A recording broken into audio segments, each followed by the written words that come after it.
This is Kate Baconsale. You're listening to Baconsale.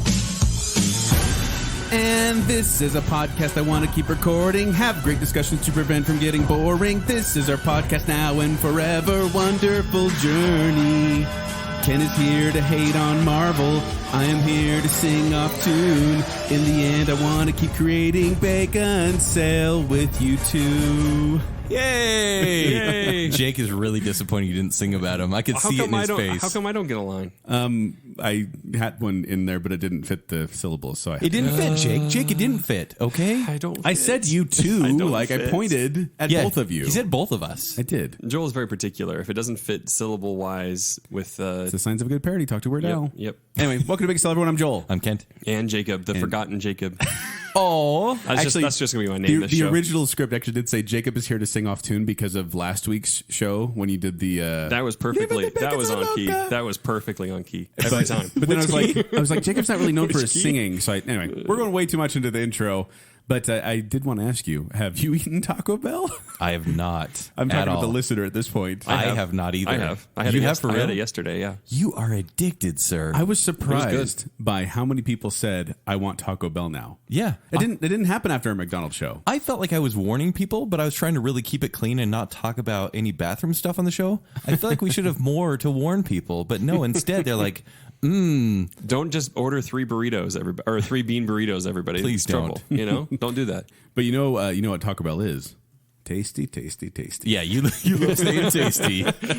Are you the new Matthew McConaughey? Tasty, tasty, tasty, tasty, tasty. But thank you everyone who gave your feedback. It was very, very flattering to hear people say, I'm craving Taco Bell now. It made me feel like I'd done something good. Was it flattering when they're like, we can't imagine how you live through that much diarrhea? That was not. That made me. That's 3 shows in a row we've mentioned that word now, Jacob. It's I not really my tried fault. my best. A lot of people mentioned this in Twitter and Facebook. Yeah, They did. But that's not what we're talking about today. Jacob? What are we talking about today, Jacob? Guys, it's time for part 2 of the non-Disney animated movies. Let's get this over with. Kid loves these movies. Here's the thing. I was thinking about this show, and I do enjoy a good number of non-Disney animated movies. Okay. But I really want to make an apology. Not to anyone out there. I want to apologize to Cinderella. I want to apologize to Snow White. I want to apologize to Pixar. To a lot of actual Disney movies out there. That when we did our original animated Disney tiering list, yes, I was harsh.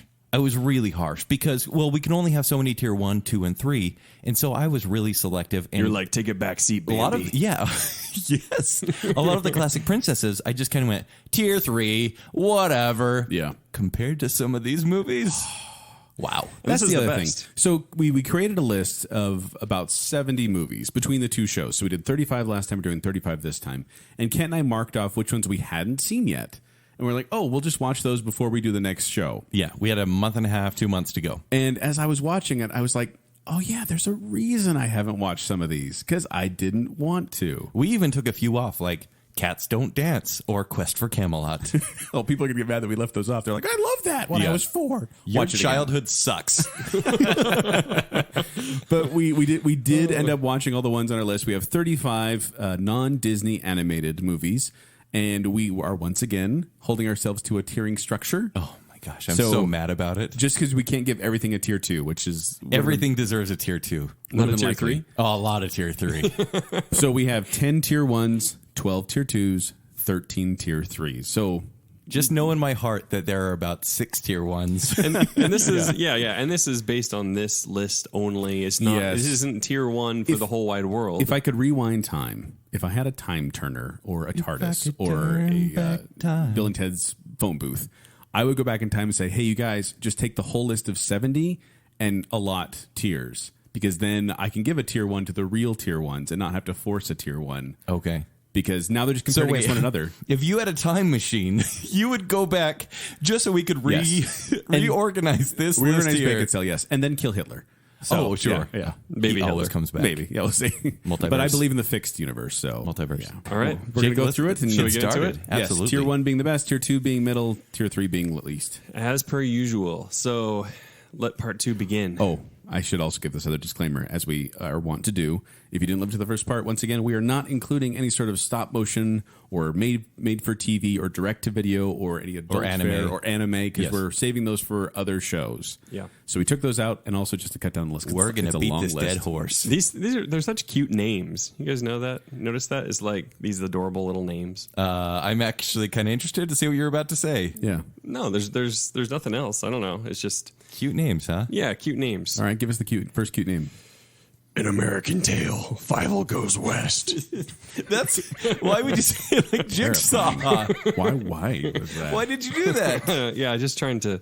I don't know. Yeah. So Don Bluth, we talked about in the last show, he created An American Tale, but then he had nothing to do with Fievel's Goes West. Is that true? Yeah. He got he didn't get taken out of it. He kind of stepped away, and Steven Spielberg and his company kind of stepped up and said, "We'll take it." And they're not bad. I mean, let's be honest. No, it's not bad.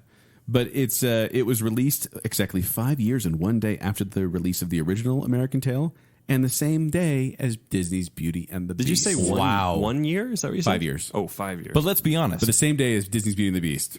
Good luck, Fievel. But here's the thing. Us boys here, we probably loved An American Tale because it was about Fievel. It wasn't about the beauty.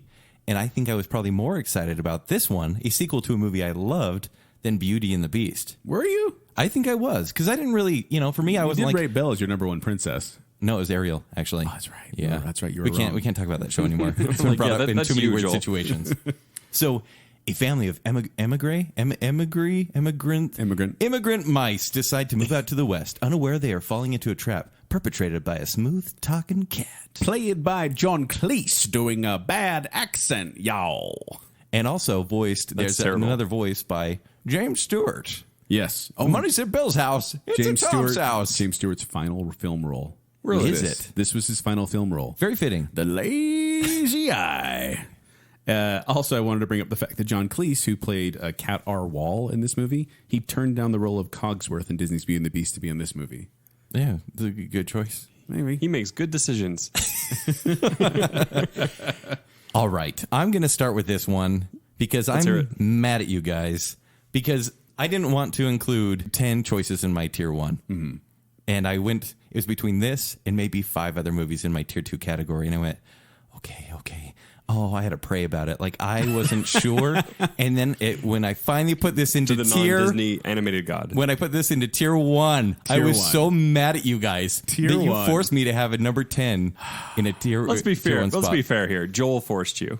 Yeah. Joel forced you. I just said you can't. I said you can be flexible. I was saying you can't start muddying the rules of how many tier 1s or tier 2s or tier 3s we get. Otherwise, the rules But get I muddied. can't give us something that I don't feel is tier 1 with my heart, a tier 1. But it's a tier 1 in comparison to the other movies. Yes, it's a tier 1 movie. In this list. Yes. In the 35 we have for this show. Then what did you call it earlier? It was like begrudgingly or something. You called it an adorable name. Adorable name. It is an adorable name. So is the Ken- next one. Ken, I also gave this a tier 1. You did? I did. Yeah. But Joel mine's means more, it, though. Well, mine's more because of personal Jimmy reasons. Stewart? Like, we made a movie one time called The Flame Still Burns, me and my buddies, and we used the soundtrack from Fievel Goes West. My little brother Mikey had a Fievel Goes West doll, like a big old Feifel he got from Nice. Disneyland with like the hat and everything. And I like the girl we left behind. So where's the girl you left behind? She's waiting with her sister. That's the weird lyrics, but you get the point. It's a fun song. Right. I mean, it's no Somewhere Out There. No, they didn't, Right, they didn't there's- catch that. And this made less than half of the original at the box office. It makes sense. Actually, it's a fine movie and kind of memorable. You gave it a tier 1. I give it a tier 1. It's a fine tier 1. I love this. Oh, man. All right. All right. From 1997. We're going alphabetical order? Yes, I keep meaning to mention that. I keep waiting for like an opening. We're going to go down alphabetical order, everybody. Because that's what we did last time. We did, except for like 1 or 2 that snuck in the middle there that weren't alphabetical. And people were like, whoa, you did that out of order. And I'm like, you pay too much attention to our show. Someone said that. Yes. You're like, stop listening. No. Keep listening. All right. From 1997. Anastasia. Anastasia. Directed by Don Bluth and Gary Goldman. And Starring Meg Ryan, John Cusack, Christopher Lloyd, and Kelsey Grammer. and Hank Azaria and Angela Lansbury. Whoa. Yeah. Okay. This is a heavy hitter cast. The last surviving child of the Russian royal family joins 2 con men to reunite with her grandmother, the Dowager Countess, Dowager Empress, while the undead Rasputin seeks her death. I love that you just did your little chuckle. Like everyone who watches Downton Abbey is going to be like, Oh, he's the Dowager Countess. She's laugh so heartily. Meanwhile, everyone else is like, what? Is that a joke? This is the most profitable film from Don Bluth to date. Here's why this movie is an easy tier 1. Easy tier 1. Okay, go ahead. Everyone thinks this is a Disney movie. Because it looks like a Disney movie. Like they brought in some laid off Walt Disney animators. Oh, did they really? Okay. Yeah, and because they were laid off and they gave him this role, and it really does look more traditional Disney. Yeah, and the villain is great. The villain fits right in with Disney villains. I think Rasputin is fantastic. His song is amazing. The music, Bartok. What is Bartok. Yeah, I kick her and I punch her, sir. But I think Rasputin and everyone kind of has a great song in this movie. Even the soundtrack feels very Disney-esque. And I would put this tier 1 Disney. Really? Not just tier 1 non-Disney. Really? Wow. Yes. That's kind of surprising to me. Yeah. And the story it's kind of funny because as I was watching this movie, because I did just watch this one again recently, because I was like, have I seen this all the way through? And I don't think I had until recently. But the whole story is about this missing Romanov girl who, went missing, and they didn't know if she was alive or dead and all that. She's probably dead. After this movie came out, they totally proved she was. They found the grave, the DNA testing. She died when they assassinated everyone else. You just broke my heart. It's dark. Oh, it's dark subject matter. Like they actually had to lighten it up. And I mean, Rasputin wasn't even in the same realm as the Romanovs. Like it was a totally different era, but they did that to kind of give it they didn't want to touch Stalin, I guess, but it's probably for the best. Yeah. And this one was actually nominated for an Academy Award for Best Original Song for Journey to the Past. What? What is that song? Which is not the one. It's not is that at the one the beginning. That's Dancing Bears. Mm-hmm. Yeah, Once Upon a that's the one. December. Yeah, I don't know, but it's not. You're the not one going to that I sing like. it for us? I don't remember that one because all I remember is that life is a river and I want it to keep snowing. We like the tacos and we don't. In the dark of the night, that's how I remember it. Yes. you. This is a tier 2. What? What? I'm so sorry. Are you? I'm gonna get Hold so on. much hate He's from my wife. saving it for Shark Tale, okay? Shark Tale. I am so curious as to what beat this out. Besides Fievel Goes West, I'm judging you for the rest of the show. When is that? Is that different from any other This show? is going to be new. No, Anastasia's fine. And I like that. It wasn't until the song came on at the end. I'm like, oh, that song. I know that song. Every song is great. I don't even remember Journey to the Past, though. Yeah, I was going to say, I don't remember any other song in there. And Wow. the show, it was okay. By the way, Meg Ryan and John Cusack, not really singing. They brought in other people to do their singing voice. Christopher Lloyd also. The three main roles, none of them do their own singing parts. It happens. How embarrassing. Terrible for them. Gosh. But yeah, right. I just didn't connect with this one as much. And it's not because it's a bad movie, but I just kind of went, it's a high tier 2, but it was a tier 2. Next movie is from 2011, Arthur Christmas. Starring James McAvoy, Jim Broadbent, and Bill Nye. Did somebody say James McAvoy? Tier 1 from Kent. I kind of like James McAvoy. Santa's clumsy son, Arthur, gets put on a mission with St. Nick's father Don't read it like you would that Kevin James movie. to give out a present they misplaced to a young girl in less than 2 hours. Now do it as the James McAvoy.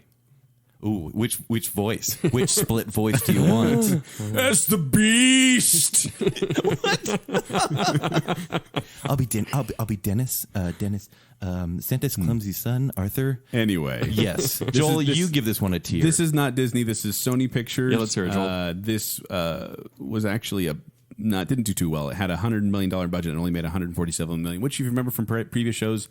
Double the budget is what you're going for. Right. Kind of break even. Yeah, Advertising and production. What was the budget? $100 million. Wow. Yeah. That's a gigantic budget. It is.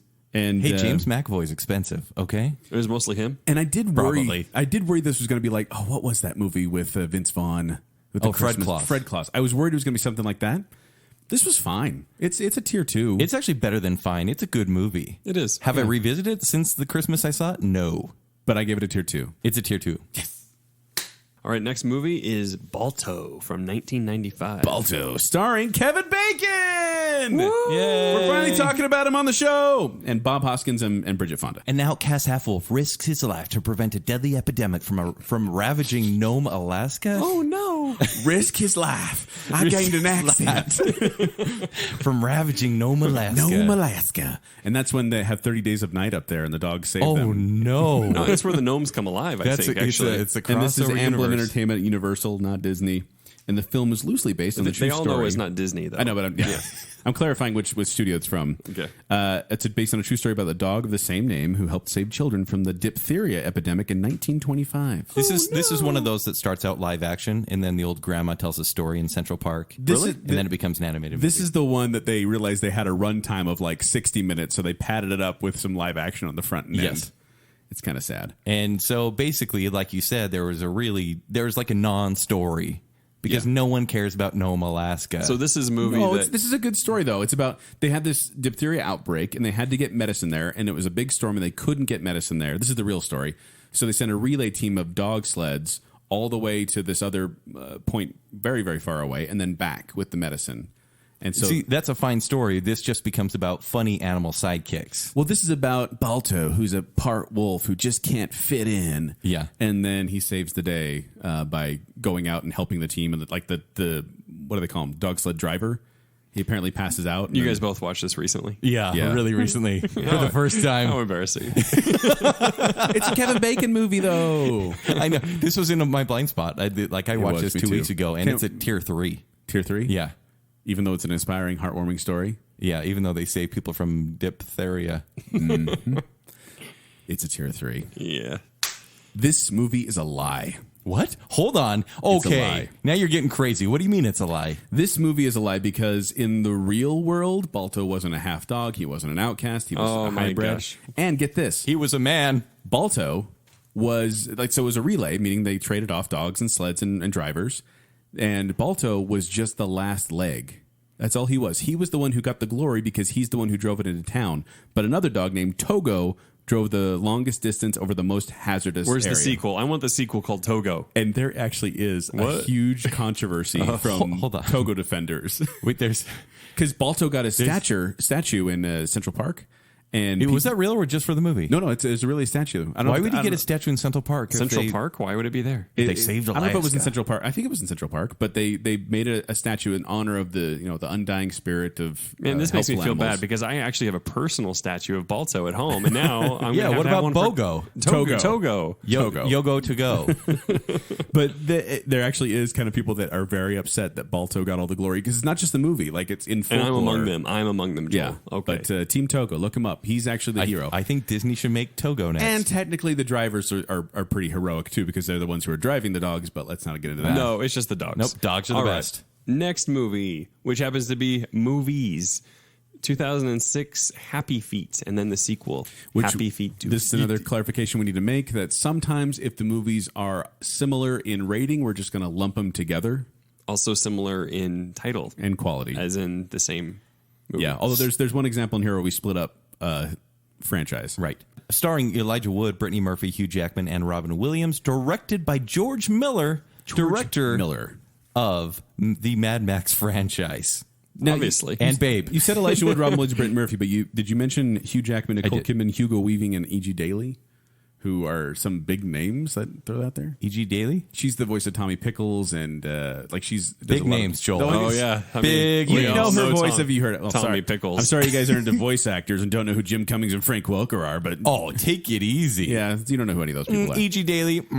Into the world of emperor penguins who can find their soulmates through song. A penguin is born who cannot sing, but he can tap dance something fierce. Fierce had an exclamation point on it in IMDb. Seriously? Fierce. This is a This Warner is the Brothers. real summary you just read? Yep, that's one from I IMDb. swear I thought you were making that up. Joel, Yes. this movie is not about what you just read. What is this movie really about?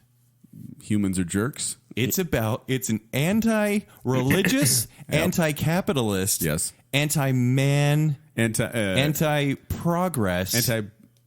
Basically. It is basically it's it's corruption for your children. It's force feeding children political agendas. Yes. And I think Kent said he was my favorite person when I wrote my review of this. When I said Happy Feet made me want to club a bunch of penguins, and I don't think that's the reaction the filmmakers were going for. I hated this movie. No, it starts off and But of the course, sequel, though, right, won you over. Oh yeah, the sequel. Oh my gosh. The movie starts out annoying, then it gets boring. It then starts out gets annoying heavy-handed. because it's just pop music. They just take pop music and all the penguins they sing. And Bad there's one that karaoke dances, versions. and he's different in the community. But man, does it go off the deep end. into so many weird avenues. Because you know how sometimes kids' movies, it's like, oh, this kid doesn't fit in, so we're going to shun him. And this one, it's he's dancing. They're like, oh, no. Okay, so first of all, they say every penguin has a song. Let's just make that up. Okay. And then he's like, I don't have a song, but I can tap dance. And they're like, oh, how dare you? That's different. You're weird. And I'm like, this is very forced and annoying, and I hate it. It's hard to tell you guys really feel This is the worst non-Disney animated movies ever. Ever? I hate Wow. Happy You Feet and just mean Happy on Feet 2. our list, right? On our list of 70. I can't say that. You can't? I can't say that only because it's not on our list because I think it was a direct because of video. Anastasia, he hates No, that it's one because more. of Dolphin. Yeah, you do. It's because of Dolphin Story of a Dreamer. That's not animated. No, Dolphin Story of a Dream. No, that's the one. Yeah, no, that's live action. Morgan Freeman's in that movie. No, not that one. Hold on. Spirit Stallion of the Cimarron? Cimarron, that was it. That's It's just Cimarron. No, I'm right. Dolphin Story of the Dreamer. That's totally an animated one. That's the one where the little baby dolphin breathes in his own farts. How could you forget? What? Yeah, it was one that old coworker of mine, Dustin Karshner, recommended, and so Excuse me? he recommended. He said, I like how you call him out by name for the bad movie recommendation. Well, because he said you should watch this, and I was like, okay, wait, why? And he's like, just watch it. And I watched it, and I texted him like, what did you do? What did you do? And he's like, that's the worst movie I've ever seen, isn't it? Hold on. Why was this not on the list? Because it's a direct-to-video. I need to see this movie. It's so bad. It's so bad. His name is Daniel Dolphin, and he gets it's so bad. The animation's terrible. It's just bad. But let's not talk about that one. He breathes his own farts. He's like, yeah. If let me show you my special trick, and so he farts, and then he's underwater, and he puts his blowhole up to it and breathes it in. That's horrifying. We need Yeah. a clip. All right, let's go to the next one. Look it up. Dolphin Story of a Dreamer. Fly, Daniel Dolphin, fly. From 2008, Horton Hears a Who. Starring Jim Carrey, Steve Carell, and Carol Burnett. Horton the elephant struggles to protect a microscopic community from his neighbors who refuse to believe it exists. Oh, no. But from 20th Century Fox, and this one's a tier 3. The animation looks okay. It looks like a Dr. Seuss movie, but I didn't think it was that funny. I didn't think it was that clever. It didn't add I like the story. Like I love Dr. Seuss's books, a lot of them. And this one I felt that what they added to the story took away from the actual story. Like the filler kind of watered everything down. So See, tier 3. I'm going to disagree with you because I feel like Because you love Jim Carrey. I honestly think he does a good job. He does do Like a as fine Horton, job. he does a great job. You Steve think a Carell does person's fine. a person no matter how small? A person's a person, no matter how small. I think Carol Burnett does a great job in this movie. I think it's saved by the voices. The filler is just okay, but it's better than another Seuss movie we're going to talk about. This is a tier 2 because the animation's good and the voice acting is really good. Really good? Really good. He does love Jim Carrey. He does. He's crazy now, but yeah. Now? No, have you seen him? I have. Oh, I have. man, he's done some crazy stuff. Was it the recently. Jimmy Kimmel bit where he comes out and just stares? No, there's No, a new there's thing. more. There's we more. don't There's new? exist. On yeah. the red carpet at New York Fashion Week. We'll do a bacon bit about it. Oh, I've got to see this. All right, next one is How to Train Your Dragon and How to Train Your Dragon 2. That's from 2010 and 2014. Starring Jay Baruchel, Gerard Butler, Craig Ferguson, America Ferrera, Jonah Hill, T.J. Miller, Kristen Wiig, and Christopher Mintz-Plasse. I like how you say those last names like I'm supposed to hate them. You know very much how Plasse. Jonah. Okay, tell me your feelings on Jonah Hill. You know my feelings. What about on Jonah T.J. Hill. Miller? You know my feelings. What on- about Kristen Wiig? Fine. You don't like Kristen I Wiig. do. I like Kristen Wiig. I like her. No, you don't. Yeah, he likes her fine. He loved her in Ghostbusters. And then McLovin. I'm fine with McLovin. And so this from the first movie. A hapless young Viking who aspires to hunt dragons becomes the unlikely friend of a young dragon himself and learns there may be more to the creatures than he assumed. Nominated for an Academy Award for Best Animated Feature, but lost to Toy Story 3. And it was also nominated for Best Original Score, which you brought up in our scores. You liked How to Train Your Dragon, Yes, actually, but it lost to Social Network. and so we do kind of pair these movies together because they are very similar quality. Yes. One, Which one's and better, though? Two is better. What? 2 is better than 1. The sequel's better? He likes Yeah. he likes the alpha. Is this like 2 Karate has Kid? It's just better. I mean, we can fight about that all day, and we have. But the listener has spoken. Your vote doesn't count. this will be the next You know, battle? Ken, it's because of Over the Hedge that we have How to Train Your Dragon, right? Is it true? Because the producer had a success with Over the Hedge, and so she was able to kind of handpick her next project, and she chose How to Train Your Dragon. Okay, here's what I love about the How to Train Your Dragon series. I feel like this is the gold standard in non-Disney animation. They made the first one in 2010. More than Anastasia? Yeah, this is better than Anastasia. You said Anastasia was like the tier 1 Disney kind of stuff. Yeah, it would be tier 1 Disney. Okay. How to Train Your Dragon is and the sequel, they're two of the best animated movies ever created. Is there a third coming? It seems like I heard Here's something the about thing, that. March and this 1st. is why I don't get DreamWorks. They used to pump out a lot of just garbage, right? So they made the first one, super well acclaimed, did really well, and they waited 4 years to make the next one. But here's what they did so well, is they aged the characters 4 years.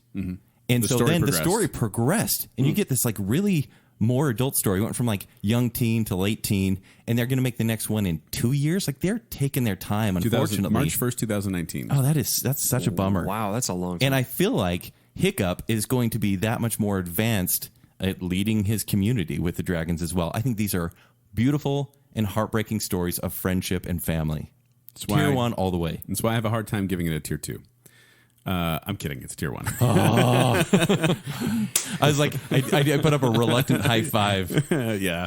No, these are good. These are good movies. I Great. don't love them as much as Kent, but they are high quality animation and ones that you can watch with your kids and not want to punch yourself in the face. Kent, I'll give you a second on that. As far as this list goes, I don't know if there's anything better. There's nothing better. I have one that I like more, but not because of quality. All right, from the year 2001, we have Jimmy Neutron, Boy Genius. An 8-year-old boy, Genius, and his friends must rescue their parents after the adults are abducted by aliens. And it's actually based on 3 12-minute animated shorts that were on Nickelodeon. So But is he a genius? That's debatable. This animation looks bad. Really bad. Like, and I know that in 2001 this was cutting edge, kind of like, hey, look what we could do with computers. We had Toy Story at that point. I know, but and maybe that I actually heard. No, that's That's what because Pixar was ahead of it. This is apparently like off the shelf kind of software. I think if I remember right, and they were like, look what we can do with this, and so they made it. But it They made this with Kazaa. yeah, basically. And this is Nickelodeon. Our new sponsor. This should get Kazaa. this was nominated for Academy Award for Best Animated Feature. It didn't win, right? No, Shrek won. Oh, okay. And it was the only Nickelodeon one that was nominated until Rango came along. And it actually led to a spin-off, too, of the TV series of Jimmy Neutron Boy Genius on Nickelodeon. Just as poorly animated. I think we don't need to waste time here. This is a tier 3. It's a tier 3. It was okay, but I was just like, man, I don't really want to watch that again, and I don't really care to watch the series, so no good. All right, next movie is Legend of the Guardians, The Owls of Gahul. Thank you for saying it that way. Gahul. Directed by Zack Snyder. Yeah. Zack Snyder. Sounds familiar. Who's that guy? Watchmen. Batman v Superman. 300. But this what's is the movie one with Kent the girls? really loves him for. Now, Joel, if I may, because I'm going there. What is her name? There What's was a her name? dark time when I've always liked Zack Snyder, but he made Sucker Punch Sucker Punch. and Legend of the Guardians, The Owls of Gahul, and I went, yeah, I don't know if I really like that guy anymore. Starring Jim Sturgis, Hugo Weaving, David Wenham, and a bunch of Aussies. I never did watch Sucker Punch. It seemed kind of weird. Sucker Punch is actually like It should be the coolest movie of all time. There are some Yeah. cool moments, cool action sequences, cool moments, not very cohesive in the story. But that's not what we're talking about. We're talking about Legends Running of the theme. Guardians, the Oath of Gahul. When a young owl is abducted by an evil owl army, Oh, he no. must escape with newfound friends and seek the legendary guardians to stop the menace. Jacob, are you familiar with how an owl eats? Yeah, with its beak, and then Yes. like tears stuff and eats it. So it swallows the mice, and then it will digest everything it needs, and then it will create these owl pellets that consist of skin and bones and hair that it then regurgitates up. That is this movie. It is regurgitated. Did you look up how owls eat just They to actually explain talk this? about it in the movie. Oh, I don't remember. Yeah, He's been waiting to use that for a week. I actually didn't think of that until just now, and I'm like, that makes so much sense. Because Legend of the Guardians, Owls of Gahul is not only a terrible name, it's a terrible title. It is a terrible No. title. It's you're right, Joel. It's both a terrible name. It's and a terrible title. movie. It's a terrible movie. Like when you think of these, when people think of fantasy films, they think people are saying, and then he went to the sword of Cathar and cut off the head of Monroar to create the gem of Blekantar. And that's what it Those is. are actually Here's- the words I hear in my head. Here's what it is. It's almost like the story of a young boy trying to reach his potential. It's like a hero's journey. But they went, let's get rid of the humans and let's make them all similar looking owls. Right? Yes. And people, when I bashed on this, Because owls are so approachable. when I bashed on this in my They're movie, not. They will peck you and regurgitate you. They're freaking weird, is what They they are. are. freaking weird. They're night owls. Am I right? But when I posted my review and tore this thing apart, I had a bunch of people be like, "No, the books are good. The books are good." And I'm like, "I'm never reading them. I don't want to read them." But So, here's- Joel, what would you give it? well, here's the Higher thing. than Anastasia? you guys. But let's not go The crazy. score was composed by David Hirschfelder and Adam Young from Owl City. It was. It was. I remember that too. I was like, ugh, it's too on the nose. wait. guys. We're 10,000 fireflies. Hold on. I'm weird because I hate goodbyes. And I hate this movie. What happened to that guy? That was ages ago. Tier 3. Tier 3. Possibly the bottom for me. The very bottom? Very bottom? No. Under Happy Feet? Happy Feet's lower than that. Happy yeah. Feet's preachy. Owls isn't preachy. It's just boring. Joel, tier 2. You're not giving this a tier 2. It's Zack Snyder. Don't even say it's because of the animation. Actually, don't even say because it's the animation. Actually, I knew you were going to say it was because Zack Snyder, but it is exactly for the animation. it's not for the animation. This is the movie sucks. This is a stunning looking movie. No. This movie is incredible to watch. In fact, It's not. I would just turn the volume down because I didn't care about the story and watch it and go, man, like every image is beautiful. It looks like every animated film I've ever seen. No, this is to this day. This was made 7 years ago? 2010. One of the best looking animated movies I've seen. No. It's great looking. I went into it going, I hope the animation is amazing. It was not. It absolutely was. Run of was. the mill. And I know there's some nerd out there being like, oh, but Joel, they invented a new algorithm to get feathers to ruffle when air goes past them. And I'm like, I don't care. It looks like a normal owl. There's nothing special It looks about like a this normal owl. Wow, that's crazy because it's animated. A normal animated owl. That is impressive. Basically, if you watch Sword in the Stone, the owl on that looks just as good as the owl on here. You're ridiculous. You're ridiculous. All right. For our next movie, we have We talking about movies today? Madagascar. Madagascar. Escape to Africa. Madagascar 3. Europe's Most Wanted. Penguins of Madagascar. Now, are you going? You're losing your voice. Are you going for Jigsaw? Or are you going for Movie Guy? I was somewhere in between there. Starring gag? starring Ben Stiller, Chris Rock, David Schwimmer, Jada Pinkett Smith, with Sacha Baron Cohen, Cedric the Entertainer, and Andy Richter. Spoiled by their upbringing and unaware what wildlife really is, 4 animals from New York's Central Zoo escape, unwittingly assisted by 4 absconding penguins, and find themselves in Madagascar. And this is a DreamWorks, in case you didn't know. So this is one of the biggest animated franchise out there. I mean, we've had 4 Yes. movies at this point. And they made a lot of money. I think it was like 1.3 billion. I mean, it's not the Wild, let's be honest, but Or the Wild. I know. I'll go first on this Yeah. one because I gave it a tier 1. I I think you're too fair to major franchises. like this movie. I like No, but there's 4 movies. By there. this movie, what do you mean? Well, I like Madagascar 1 and Madagascar 2, and I like Penguins of Madagascar. You like penguins in Madagascar? More than I thought I would. I was actually highly entertained by those penguins. But I also... Is it King Julian? I really like King Julian. I knew it. Every time he comes on the scene, I'm like, yes, King Julian is back. Joel loves the gimmicks.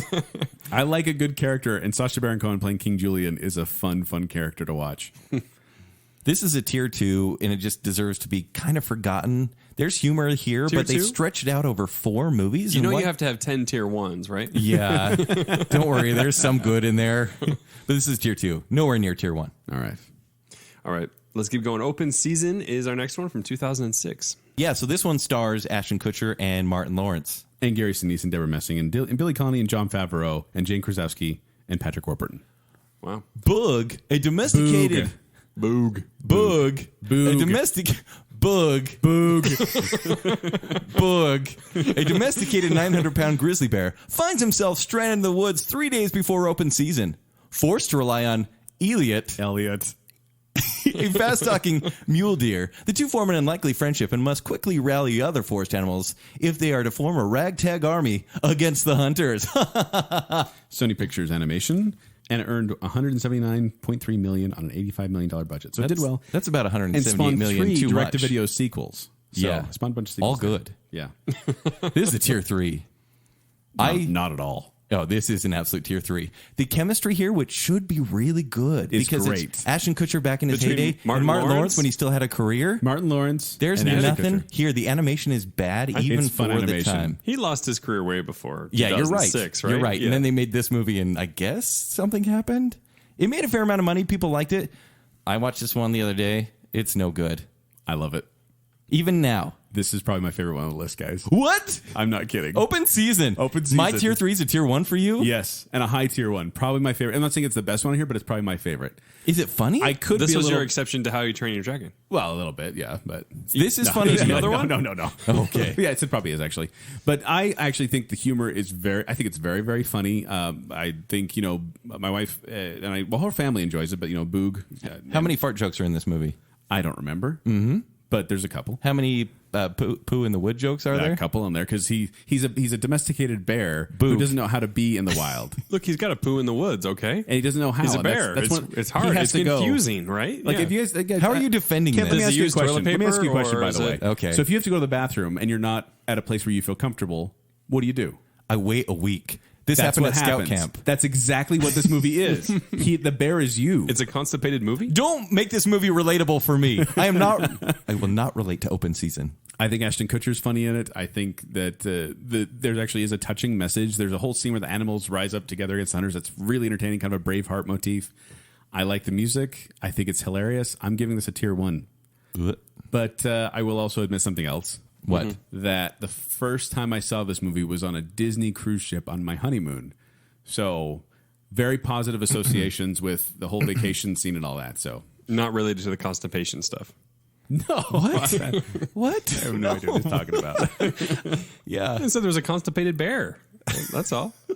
And tell me you wouldn't want to watch that movie, Jacob. Why would that have anything to do with this honeymoon? Jacob, That's what I was asking. That's why I was asking. Why are these things related? no, it's just funny. Like, because just chilling. It's playing on rotation on the TVs. They have a bunch of different movies, and this one and Flushed Away were playing a lot. We didn't really care much for Flushed Away, but this one we really enjoyed. Well, Okay. of course you loved it there. Yeah. Yeah. Jacob, have you seen this one? No. I have a copy. You can borrow it. Oh, yeah? No need. Can't we do it on the next sleepover? Yes, we can. We have about 47 movies to watch on our sleepover. If the reverse listener is It'll be not a long keeping night. track of what movies we need on our sleepover, I will be very disappointed.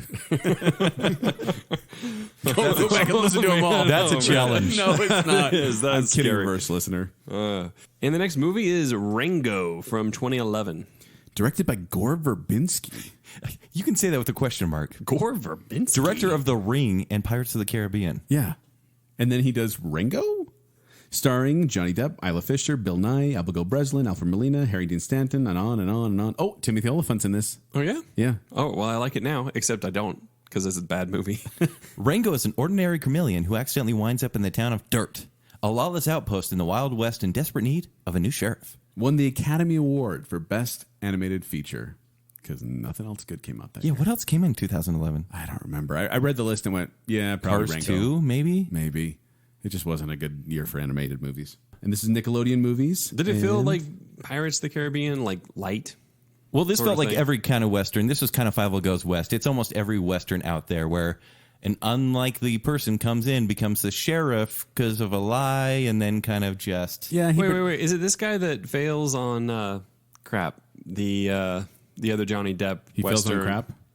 What's the one that... Once Upon a Time in Mexico. no. Dead Man? No, the one a few years ago. Lone Ranger? Lone Ranger, thank you. Lone Ranger. That wasn't in Mexico. That wasn't Verbinski, was it?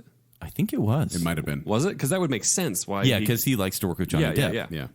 Guys, this movie was almost rated R Because it swears? because they smoke. Really? And apparently Rated R for that? They had a petition going around trying to get this an R rating instead of PG because of the smoking. Sometimes the MPAA is just broken. Old Disney weird. movies, though, I mean, they have smoking all the time. But nowadays, like, you notice every time you put in a DVD and it has those ads at the front of smoking is bad, I'm a camel. And that's because they're going to have smoking in the movie. Every Okay. time I'm like, oh, kids, there's going to be smoking in this. Don't smoke. So I avoided this one like crazy when it came out because I was done with Johnny Depp. I just wish he would go away. And I was like, get out of kids' movies, man. You don't belong there. And so I only watched this a month ago. And I have to For the say... first time? For the first time. Oh, Wow. well, then you And I probably have to didn't mind say, it. I didn't mind it at all. In fact, for me, it's a lower, non-deserving tier 1. Oh, that's not cool. I know it's not cool, but you know what? It's better than most on this list. because it is clever. If you had seen it in the theater and there was like anticipation to see this, You're right. You would be. But because not I- saying this. If you watched it at home and weren't, really sleepy, you Exactly might- what I did. Yeah. No, because I expected nothing from it. I was like, oh, it's a really pleasant surprise. And I didn't mind it at all. It's a tier 2. I don't have much to say That's about fair. this one. It's kind of run of the mill.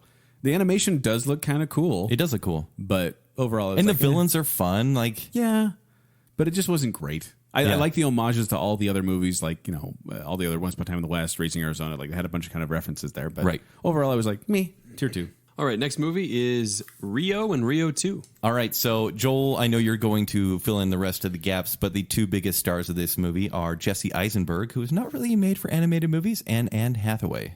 Is he made for any movies though? Really? Come on, he's pretty Well, good. you did miss out Jermaine Clement, who is the best part of Rio. Oh, yeah, you're right. He's hilarious. Yeah. And this one, when Blue, a domesticated macaw from small-town Minnesota, meets the fiercely independent Jewel, he takes off on an adventure to Rio de Janeiro with the bird of his dreams. Did this movie do so well that it deserved a sequel? Yeah, it made money. I mean, it said it made, budget of, made 484 million. Wow. Yeah. This is the Ice Age guys, right? And Rio 2, Rio 2 made 500 million. So it surpassed its predecessor. Do people hate their kids? Do they just take them to anything colorful It's with not funny bad. animals? It's not a bad movie. It's tier 3. No. Like I thought, like This why bother with this one? This is a tier 2 movie. Really? Jermaine Clement alone makes it worth watching. And actually, so you just need one funny voice in the movie to make it. I need a good character. Okay, just one good character. Yeah, instead of just rolling tumbleweeds and a chameleon to give it a tier 1 with Kent. Well, you're really gonna hold that against me. A little bit. Jesse Eisenberg actually was filming this. Like he'd go and record the voices for this on the weekends while he was doing The Social Network, I believe. Wow, so a really kind of dark movie, and then And that's what he was going This for. one. He's like, I need to just put something fun to kind of get out of myself. like I feel like it's colorful and there's lots of wacky animals, but that's about all there is for me. And it was originally rated PG, but then they did some edits, resubmitted it, and got their G rating. So no one was smoking. Is that what you're saying? Apparently. Apparently. You guys do not have a lot to say about this one. No, it's okay. It's tier 2. I feel nothing for it. All right. Better than Happy Feet. It is better than Happy Feet. From 2012, we have Rise of the Guardians, the Goats of Gahuli. The goats. And until I hadn't seen either one of these until we started doing this show, and I always got them confused with Rise of the Guardians and Legend of the Guardians. I will never let that get confused again. Why is that? Because Because the goats Guardians and the owls are very rises- different. It rises above Legends of Gahul. So this movie stars Hugh Jackman, Alec Baldwin, Ida Fisher, Jude Law. Yep. And then when the evil and Chris Pine. Chris Pine, humans. yeah, the main guy. When the evil spirit Pitch launches an assault on Earth, the Immortal Guardians team, made up of Santa Claus, Easter Bunny, Tooth Fairy, Sandman, team up to protect the innocence of children around the world. I watched this movie with my kids maybe 2 years back, and like when you watch movies with your kids, you don't pay attention. You just kind of let it play in the background and hope that it's kind of good content. Listen for swears. You listen for swears, exactly. And so I didn't really watch it. So I said, I'm going to watch this one again. I watched it about 3 weeks ago. Man, it's a good movie. It's actually surprisingly the gimmick, good. because the gimmick is all like Jack Frost needs to join all these guardians like Santa, the Easter Bunny, Mr. Sandman. But they're kind of and the Tooth non-traditional Santa, Easter Bunny. Like Yes. the, Well, I Santa, almost thought- Santa's a Russian with tattoos. Like, Easter and that Bunny's bugged me for a Aussie. little bit, and then I'm like, you know what? But that's the thing. They really give credit to the tradition and all the folklore and everything like that. And then Pitch tries to take everything over, and the animation is great. The characters are actually great. So a good movie or a good kids movie or actually a good movie? Good Both. movie. Yeah. Yeah, my Nice. kids liked it. I enjoyed it. And I actually have a personal connection with this one, guys. One of my coworkers, currently, he worked on this film he did surfacing really? on the animation. Oh, And very cool. He actually worked on Penguins of Madagascar, Kung Fu Panda 3, Cars 2, and he does surfacing, which I got a whole tutorial today about, which is he gets essentially the models come in, just as blank canvases, not blank canvases, but it's like a 3D model thing, and then he paints them and puts textures on them. And so he did Like people do on Warhammer toys. Is that what you mean? Like they just draw kind their of little action figures. but he's going in there and like doing shading and putting textures on there, putting hairs on. Like What a that's sweet job. Well, he said like he did in Penguins of Madagascar. He did like the mutated penguins. Okay. Mhm. And it was the one with the tentacles. And he showed me on his computer kind of how he's creating them, and it took him months to do one character. And he was showing me all this stuff, and it's amazing to me. They take these animated people and they kind of create them so that the animators can do whatever they want with them later on. Yeah. It's like building a model and then putting it in a set. And he also built the set in like Kung Fu Panda 3. So it was really cool to see. And I was kind of like, hey, I really liked your... I came in the next day and I said, I watched your movie. And it's kind of nice that you can actually not lie and be like, no, your movie was cool. Because Pitch isn't a really good villain. Like, he is... And he's got this texture thing going on, like this black sand, essentially, I think is what it is. Yeah. It looks great. He's a great villain. And so he makes the rest of the movie up. This is a tier 1. Yes. This one totally passed me by, so maybe I'll keep an eye out for it. It's fun. And it's not a Christmas movie. So you can watch it any time of the year. Next movie from 2005, Robots. Why the gasps, Joel? That was like sigh. A gasp is... Why the sigh? It's the Robin Williams. Starring Ewan McGregor, Halle Berry, Greg Kinnear, Mel Brooks, Amanda Bynes, Drew Carey, and Robin Williams. In a robot world, a young idealistic inventor travels to the big city to join his inspiration's company, only to find himself opposing a sinister new management. I don't even care. Tier 3. Malfunction. Yeah, there was a malfunction when they made this movie because the animation looks weird. Like they're trying to be creative, and I'm fine with creative. It's like gears and stuff put together. Yeah. Like there's some creativity here. But then just the story is not great. There's no heart. They spend so much time. They're robots, Joel. On fart Yeah. jokes. Fart jokes Oh, are robots. listen, open And- season. No. Listen. There's an entire character whose sole purpose is to have a giant butt that she knocks things over with. That's not funny. That was Kent's favorite part. I gave it a tier 2. You did not. But it's like the very bottom of tier 2. I'd give actually it a tier 2. I ranked him the very bottom of tier 2. There's plenty of worse stuff ones. up in tier 1 and tier 2. You put Robin Williams in any animated movie, and it's at least a tier 2. He couldn't save it. He wasn't good. So wait, Jermaine Clement can in save Happy Rio, Feet. but he was Robin in Happy Williams. Feet, Kent. Robin Williams was in Happy Feet. You want to track your statement now, punk? Whoa, take it easy. We all make mistakes, okay? Robin Williams made mistakes. But it made so much money. This one did. It made $260 million on a $75 million budget. So it did well. But That's the Robin Williams not good. name, probably more than anything. It's a higher tier 3. Like I didn't absolutely Higher hate tier it. 3. For me, it's bottom tier 2. For you, it's higher tier 3. Yeah, but it didn't make it in my tier 2s. All right. Next movie, 2004, Shark Tale. What a waste. Starring Will Smith, Robert De Niro, Renee Zellweger, Angelina Jolie, Jack Black, and Martin Scorsese. DreamWorks Animation. This just quickly followed Nemo, right? Wasn't this like shortly thereafter? Yeah. And yeah. When a son of a gangster shark boss is accidentally killed while on a hunt, I like this. Keep going. his would-be prey. I can't do this because Joel's judging me. And his vegetarian brother both decide to use the incident to their own advantage. If you could hear that, I was just... It's a gangster story for kids. Yeah. And this, if you watch this movie, you don't think that this came out after Finding Nemo. Because Finding Nemo looked like fish in water with textures and beauty. It was amazing to watch. This movie looks like it was made with the same software that made Jimmy Neutron Boy Genius. No, it actually, have you seen those clips where they kind of show just certain parts of this and they're just unrendered, purposely unfinished? Yeah. Like they just rushed this movie out. And it feels like, because in Nemo, it feels like they're floating in water. And this one, it just looks like they're floating, like in the air. Like there's no water This is around one of them. those movies where instead of being fish, it's a gangster movie where they're sitting at a diner at a table because they're anthropomorphic and they're supposed to be people. They did in have the one situation. little shrimp guy. He was funny when he's like, my father died, and then my mother, she also died, and then I had my baby. And like he's trying to plead for his Don't life. give this movie any credit. That was the only part where I went, oh, that's funny. Yeah, but like we have Robert De Niro in this movie. I mean, granted, he hasn't made anything good in 20 years. Anything. Yeah. but this they was gave like- a shark a mole. Man, But the thing is, Okay. Will Smith, he played a completely different character. Nope. It was the same character he always plays every single time. No, I was just watching that whale, man. Whoa. Ugh. It was uninspired puns and just a bland, real bad.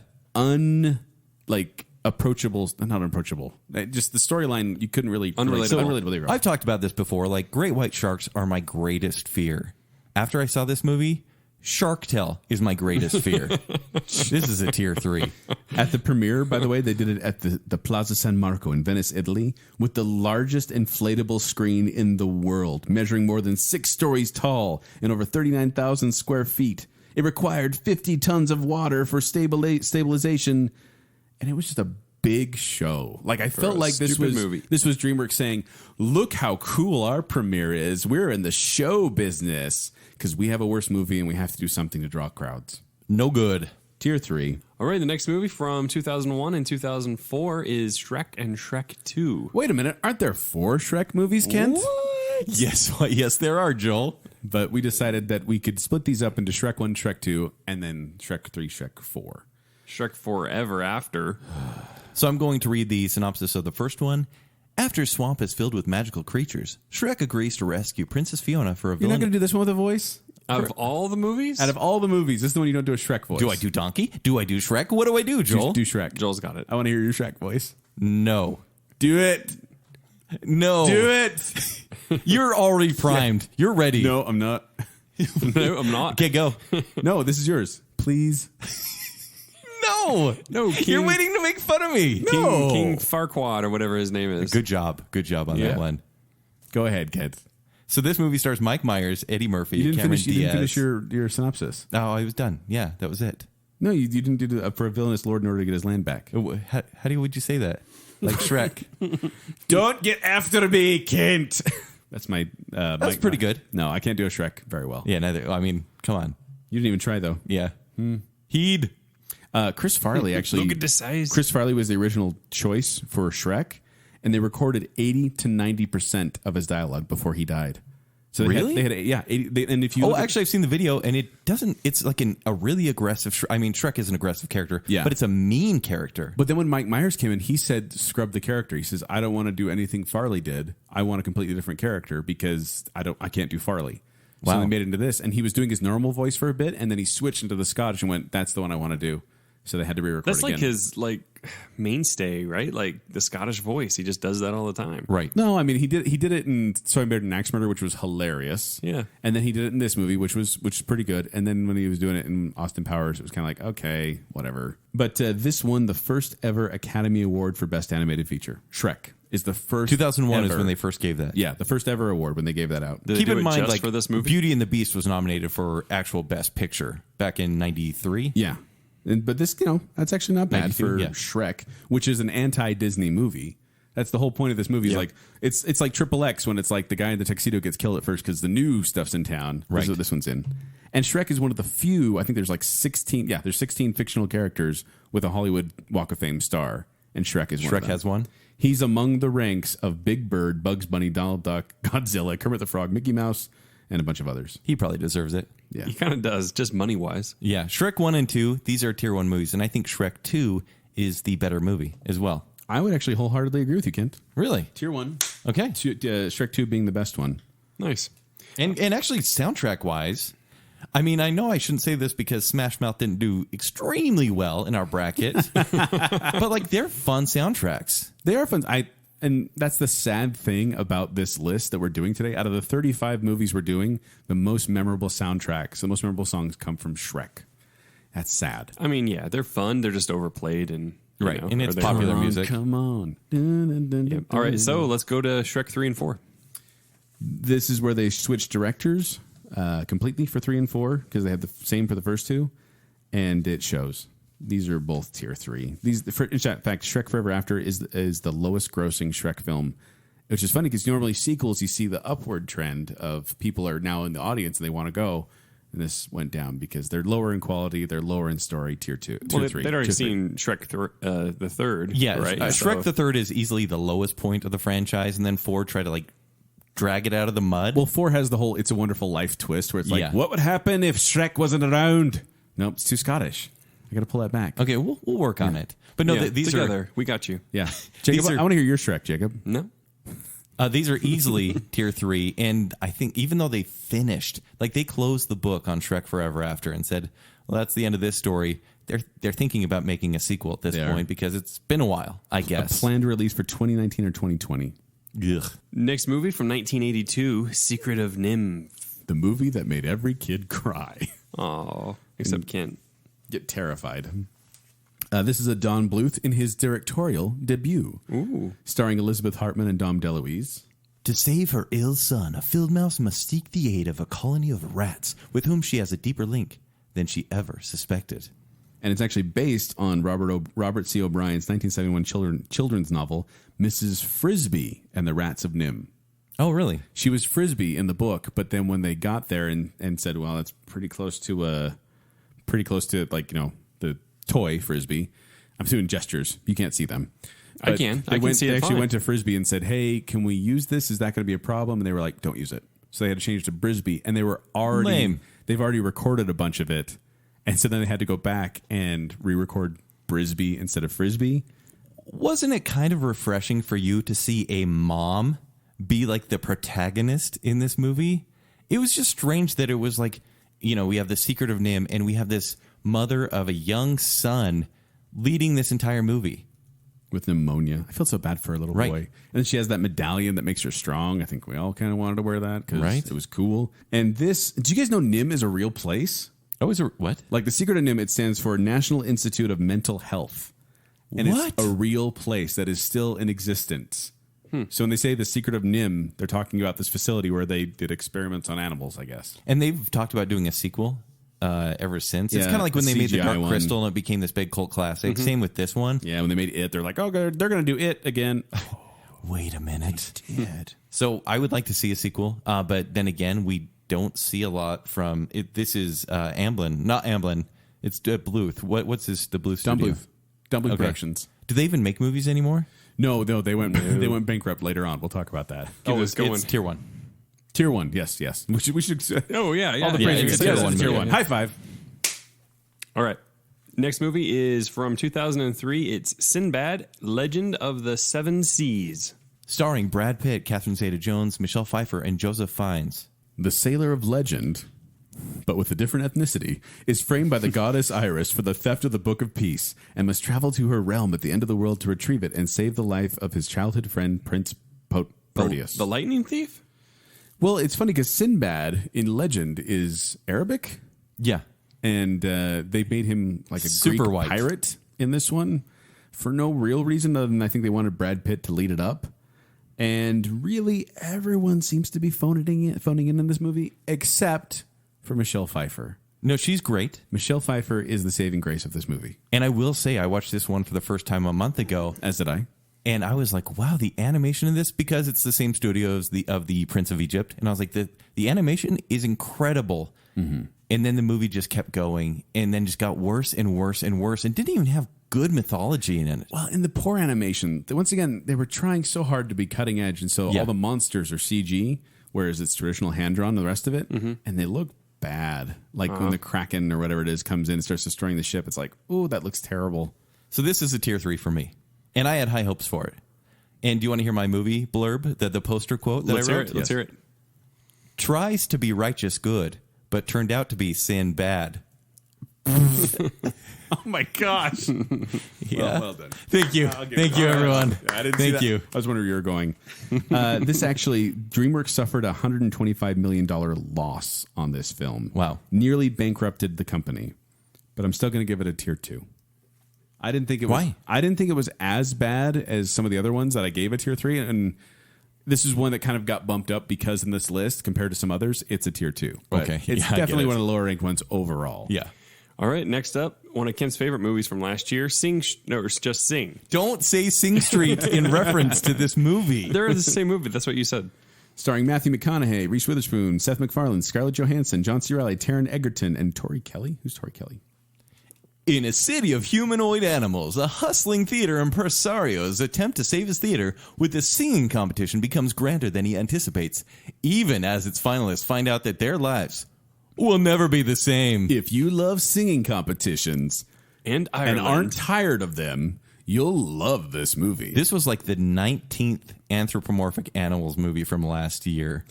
Or as they say, 60 humanoid. The film features 65 pop songs, and the rights to those cost 15% of the budget just to get the rights to those songs. And but it did do well. It made $632 million against a budget of $75 million, so it did quite well. It's by Illumination Entertainment, And it's getting a sequel. Yes, it is. I was going to say that it did that But well. it's got- It probably and would. who- It's just more songs. Ken, did you know Taron Egerton could sing? I didn't. Because he's the main guy in Kingsman. Yeah. And he actually is the voice of the gorilla, the boy gorilla in this one. He can sing. He has a good voice, like surprisingly good. And Reese Witherspoon does a fine job as well. And ScarJo tries to have a singing career again. Again? She's tried like 9 times. She's the weak link in this movie. I'm giving this a tier 3 with an asterisk. What? What does that mean? I give it a tier 3, but my wife made me say this. I was in a very bad mood the night we watched this movie, and she thinks that may have influenced my liking of it. And I can attest to the fact that, yes, I was in a very bad mood when we watched this movie. Joel and Joel's wife, if I may, I believe that you have pretty good movie taste. Thank you. And I don't think your bad Do you think Open mood Season's would... a tier 1?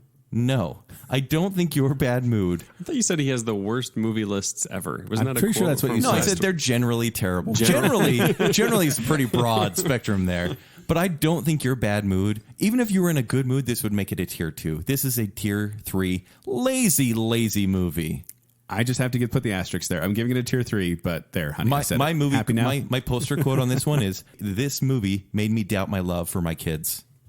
What does that even mean? Because my daughter was like, Because she loves I it. really like that movie. And I was like, you little liar. Oh my gosh. You didn't laugh once. You were bored. I really liked it. Shut up. In contrast, the other day, Parenting 101. in contrast, the other day we got done with, I don't remember what movie it was. It was one of these movies that we watched for the show. And my daughter said, I was sitting there bashing on it to my wife. And then my daughter was in the room, my oldest daughter. And I said, oh, honey, what did you think of it? And she said, I liked it. And she looked all ashamed. And I said, darling, you can like movies I don't like. It's fine. Yeah. And I can like movies that you don't. You can like movies that I don't. And then we hugged.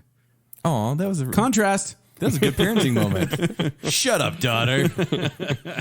All right. Next movie is from 2014. It is Song of the Sea. Ben, a young Irish boy, and his little sister Saoirse, a girl who can turn into a seal, go on an adventure to free fairies and save the spirit world. This is one of those I didn't see in the theater because, it was kind of a smaller movie, limited release, an Irish movie. I ran clearly. across it on Netflix one time. I'm like, what's this? Yeah, And same. gave it a watch. I saw it on Amazon Prime, and it was one of those pizza and movie nights that we have with the kids. That's me. I do that as well. I mean, you? Dude, parents do Is that this. where you call your kid liars? Kid Yes. does it twice a week, actually. So it's Right, Just so twice you as can tell good. liars more often? Let's just have pizza every night. So we watched it, and I was like, cool, I've never seen this movie, and the kids didn't want to watch it because the art style was different than what they're typically Very used different. Very different. to. I put this in, and I was like, let's see what happens. We can turn it off after 10 minutes. I was captivated with this movie. In fact, it ended, and I was like, oh, that's really good. The next day, I watched this on my own. Did you? Yeah, I watched it twice in 2 days. Did you eat just so you could eat more pizza? Yeah, I had leftover pizza. So good. This is a tier 1 movie. It's absolutely beautiful. Every image is a painting, and the story is great. It's very deep in Irish folklore, but it still makes sense. And I loved it. It's tier 1. And I'm giving this a tier 1 as well. Awesome. To me, this feels like sounds weird. This sounds film nerdy, but he's a European Miyazaki. Yes. Where it's this very kind of stylized animation, but it's just beautiful to look at. And the story was engaging. Like the whole girl who can turn into a seal, it's like this whole fairy folklore thing. Selkie. A selkie. My kids they picked up on it, they loved it, and we talked about it after. So yeah, tier 1. I had not even heard of this movie till it was on this list. Yeah? You need to see it. Yeah. It's cool. It's on Netflix. You can easily catch it. All right.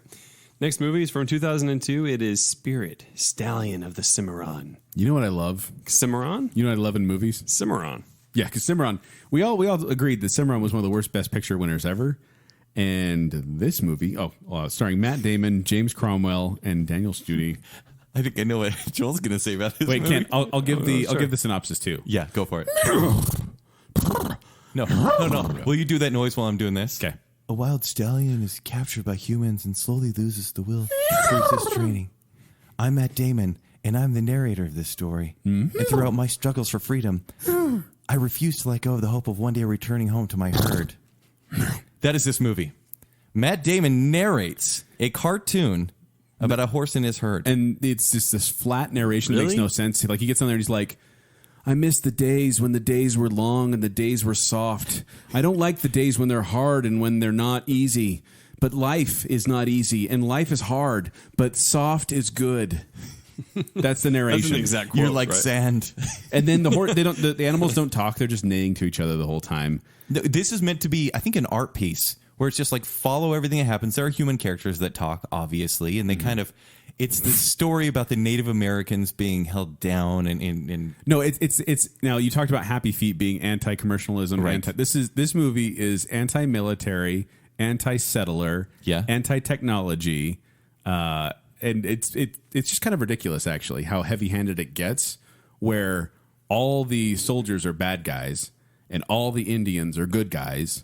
And every bit of like they're building a railroad at one point, and that's considered bad. Like they even say Utah. They're like, we're in Utah, right? And the horse decides he's going to save all the other horses who have to pull these trains up hills. And but meanwhile, I think the white settlers are over there just kicking back and drinking cold ones. They didn't do any work according to this movie, but the horses are doing all the work. And then he kicks the steam engine down and like frees all the horses. The steam engine goes down, hits into another steam engine. They blow up. Starts a huge forest fire. And I went, well, good job. Good job, Spirit.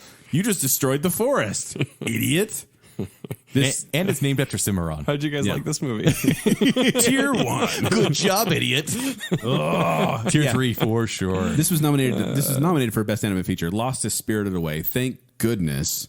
2 Spirit movies in the same year. Yeah. But Spirit, and also Spirit, Stallion of the Cimarron. Yeah. Terrible title. Was that Parseltongue? Yes. You're a Slytherin. Tier I knew it. 3. He is Tier a Slytherin. All right, from 2014, The Book of Life. Starring Diego Luna, Zoe Saldana, Channing Tatum, Christina Applegate, Ice Cube, Ron Perlman, and Kate de Castillo. He really brings some atmosphere to the place, though. He does. Yeah. Manolo, a young man who is torn between fulfilling the expectations this of his accent family you'll do. and following his art, embarks on an adventure that spans 3 fantastic worlds where he must face his greatest fears. Australian or Spanish, he's It good became with. both. He's Scottish. Why not? Why not both? ¿Por qué no los dos? Distributed by 20th Century Fox and made $99 million on a $50 million budget, so about broke even. So I didn't see this one when it first came out, but it was recommended to me about 2 years ago by one of our coworkers, Whitney. And I was like, oh, cool. Then maybe I'll watch it. That's fine. And I watched it probably on a pizza and a movie night. So you're in a good mood. I was in a good mood. Right. That's probably why you No, liked and it. it's My that's bad the boost thing. was during pizza movie night, so that's not a guarantee. That's the thing. Most of these times, like I'll sit and watch the movie with the kids, and I'll just tune out, or I'll look at my phone and be like, "Oh no, that's funny. That joke is funny, I guess." And then he calls them liars after because he You wasn't little paying attention. liars. Liar. This movie, it's so colorful that I was like, I'm going to pay attention. And what? Channing Tatum's in this movie? It's going to really be terrible. Joel, I know you're going to disagree because we've kind of talked about this before. I really enjoyed this movie. I thought it was... Channing Tatum is what did it. Yeah, I I think really enjoyed Channing That's Tatum. actually why he's only into... Where are you going with this, Jake? Kingsman. Golden Anything Circle. to do with Yeah, magic? Kingsman. Anything to do with magic? Kingsman. Nope, just Kingsman. Okay, thank you. No, I think this movie is beautiful. It's a great story. And yeah, I'd watch this again and again. I think it's easy tier 1. I will not deny the beauty of this movie. When they go to the land of the dead, it is And it's a great story of love as beautiful. well. Yeah, well, and it's dark too. Like people Yeah. die in this movie, which is kind of like, oh, hey kids, they'll be fine. They're animated. And just the way it's told It's is very cool. unique animation, very very stylized, and like I said, very beautiful. I am anticipating Coco because it looks the Pixar movie that's going to come out. It's going to be similar to that, Copying, yeah. But I gave it a tier 2 just because I have not really had a You desire to didn't revisit feel- this. But in the moment, I was like, wow, that was really pretty. But that's all I can remember is Okay. pretty. I feel like it's a great story. Yeah. And a ton of mythology, too, that we don't see in movies until Pixar makes it a thing and everyone goes, well, finally, we get to see the Mexican folklore. Finally, huh? Sure. He's not bitter. Nothing was good till Pixar. And listener, in case you're confused, Book of Life does start with a B, but we're going with the thes before. Yeah. So all the T's. And let's save the next one for last. Yeah. Even. So the next movie here is going to be from 2017, and it is the Lego Batman movie. Directed by Chris McKay. So he's, I guess he's doing the upcoming Nightwing movie in the DCEU. I saw that too. Which is kind of interesting. Starring Will Arnett, Michael Cera, Zach Galifianakis, Mariah Carey. Who else? Is that the Nightwing cast or the Lego movie Sorry, cast? Dawson, the Ralph, Lego Ray movie. Fiennes. Oh, yeah, Ray Fiennes. And then a whole bunch of just character voice actors as well. A cooler than ever, Bruce Wayne must deal with the usual suspects as they plan to rule Gotham City, while discovering that he has accidentally adopted a teenage orphan who wishes to become his sidekick. I'm Batman. This is a Warner Brothers, and it's a spinoff of the Lego movie, which we talked about this kind of in our first show when we talked about the Lego Movie, how you said, "Is Batman the best part?" I said, "I didn't like Batman as the I think he was the best part in the original Lego Movie." But this movie, I'm going to poison the well here a bit, if I may. Let's Jacob. hear it. If you are a true Batman fan, you'll love this movie and give it a tier 1. Because this movie has so many references to all the past Batman incarnations, whether it be Adam West or Michael Keaton or and like random villains from like the series. And I loved it. I thought it was so funny. But and how's that movie itself? Like, sure, it has the references. But that thing is like every time it wasn't like that was the driving the story. They kind of throw it away like there's a reference, and I'm like, I get that. I get where you're going with that.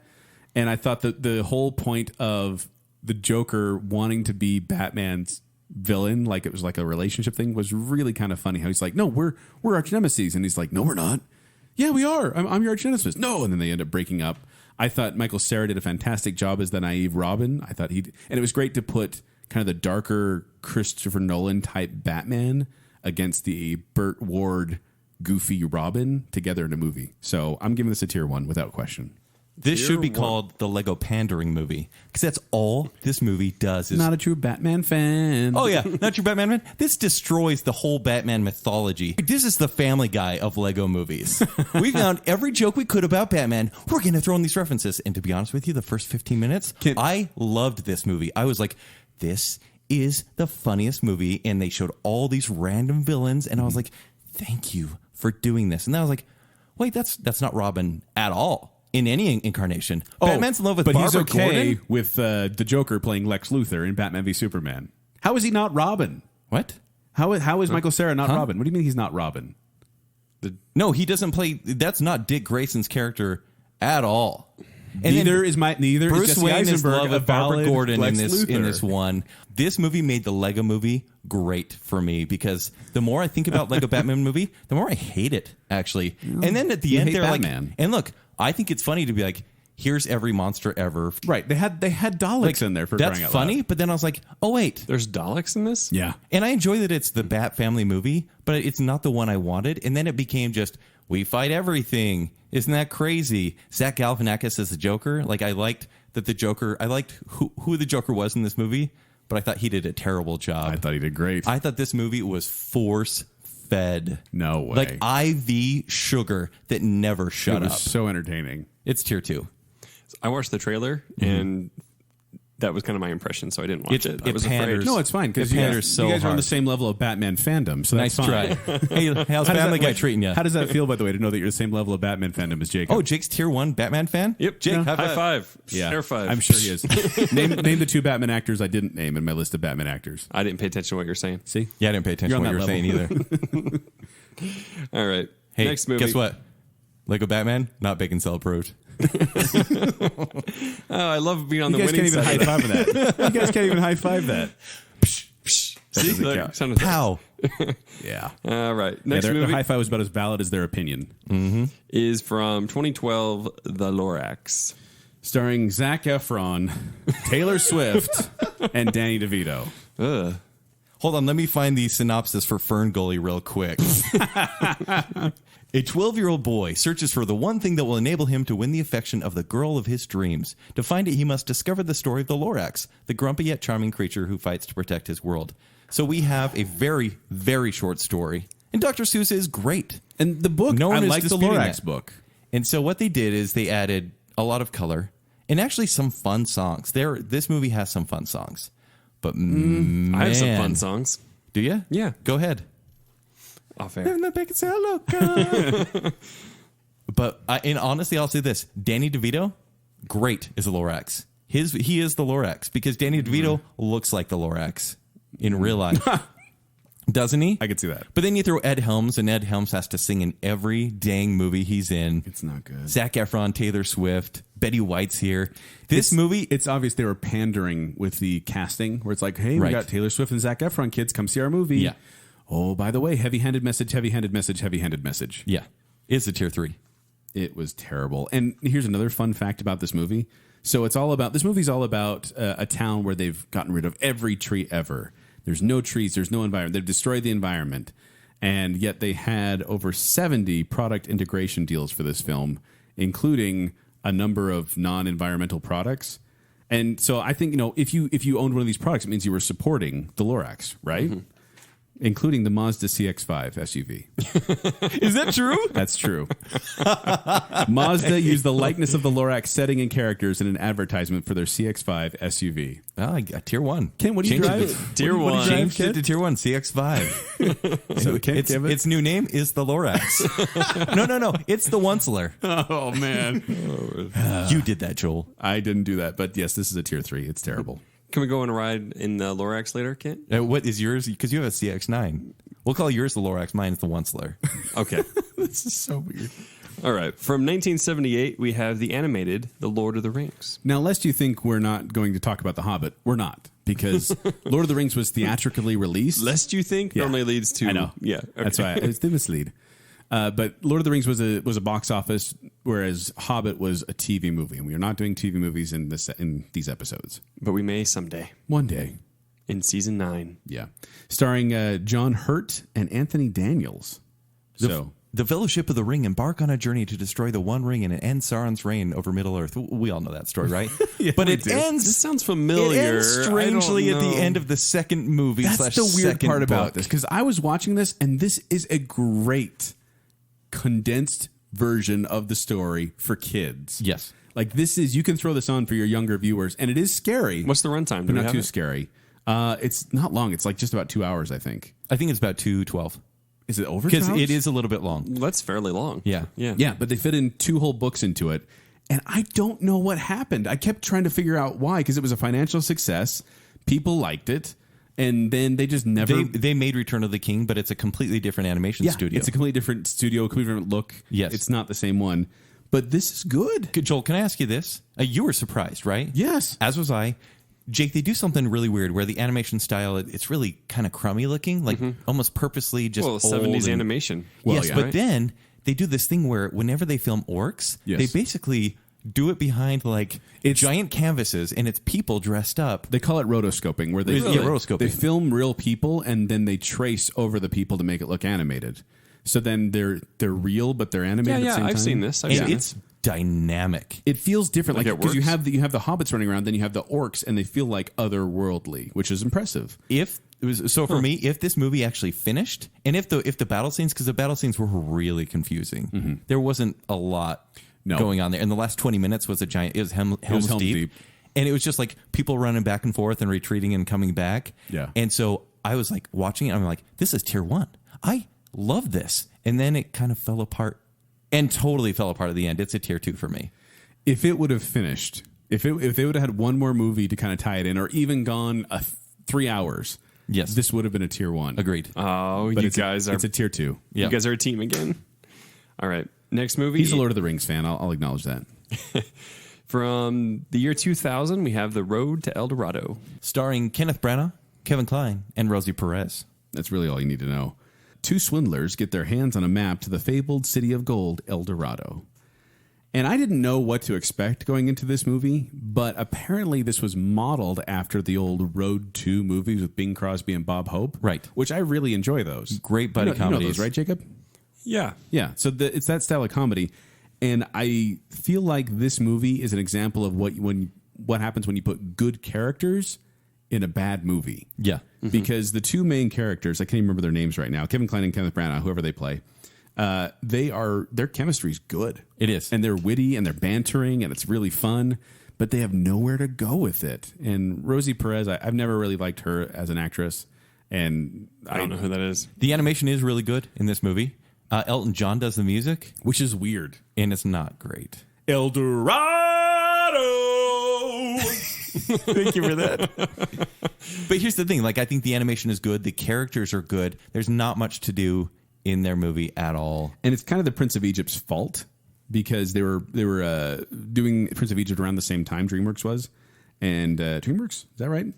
That sounds right. DreamWorks Yes, is, it is. Sure. Prince of Egypt, yeah. But then, so all the main animators were working on Prince of Egypt, and they kind of handed this one off to the other ones, and everyone's attention was more on Prince of Egypt, and I think that's why this movie suffered. Because I would like to see these 2 characters and do something else. Same. It was fun, but tier 2. Tier 2.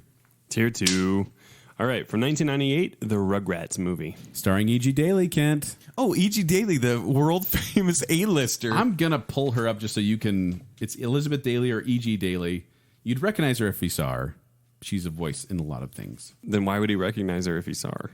Because she was in Dottie in Pee-wee's Big Adventure. She was in Better Off Dead. Not Better Off Dead. So Elizabeth Daily? Yeah. I thought you said E.B. E.G. Daily or Elizabeth Daily. Could She you has a do couple E.G. playlists. Daly's voice as you're doing the synopsis? I don't think I can. It's that really high-pitched one. But Tommy, Chucky, Phil, and Lil, and newborn baby Dill get lost in the forest. I hate the show, and the movie didn't let me down. I hate Rugrats. I think the hate animation Rugrats? looks like someone vomited on a piece of paper. That's kind of what Nickelodeon was going for back then. No, yeah, and that's their thing. There's a scene where they go, all the kids go into a nursery, and they see these newborn babies, and they look like the Toxic Avenger just had offspring. And they start singing this weird jazzy song that I was like, what? I watched this 2 nights ago, and I was like put off by this movie. Mm-hmm.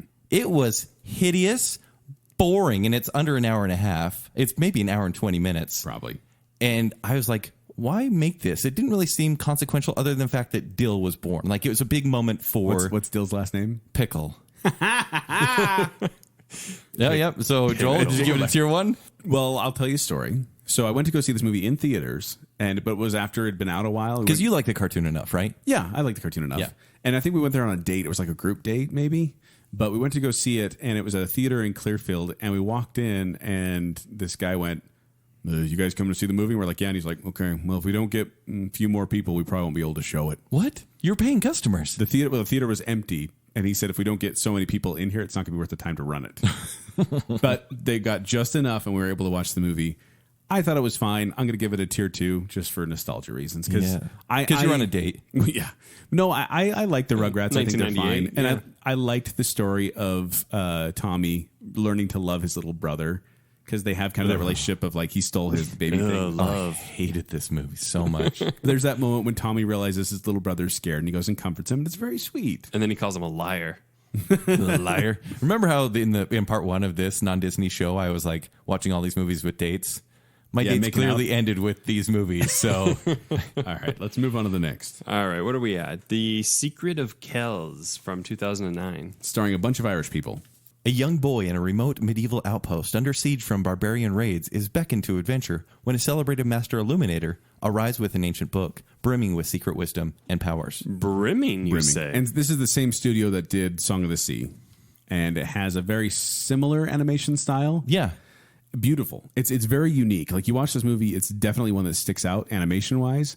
But I felt like this one got a little too deep into Irish folklore. So much. That is a great point. And I had no investment in the movie. Did you feel... See, I felt cold and confused by this movie. I felt sleepy. Like, oh, you did? Well, it has beautiful, soft music. And kind of like the priest, Brendan Gleeson, talks like this almost the entire time in a very hushed tone. And it just soothed me. I did fall asleep during this movie, and I had to wake up and rewind it and watch the ending again because I fell asleep for like the last 10 minutes, and I was like, ugh. Joel, were you here last night? Did you read my journal? That's exactly what happened to me. Yeah? All of a sudden I woke up and I saw this kind of book open up, and I was like, oh, this must be the big ending. Like, it's getting really loud. Yeah. Credits rolled. This is actually from him reading your journal. Yeah.